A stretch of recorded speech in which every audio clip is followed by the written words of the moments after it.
The General. The General, I like them like Odika movie mega Zubuana. Yeah. Odika film dine Zubuana was good say no more.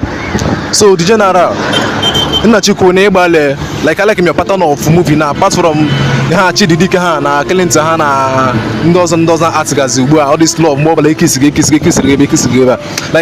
I like Odika show no the General na emezi na film ya.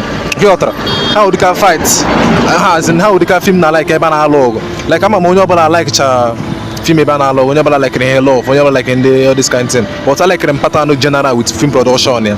So the General isi ike ị na-agbali I like your pattern of movie and film and others so thank you General ị na-agbali so General jisi ike na drop kwa na emo I go to watch am Otra so jisi ka anyị ndị aba na-ekele ndị Igbo na-ekele all the way from Aba message shi aba abega so thank you General ị na-agbali thank you.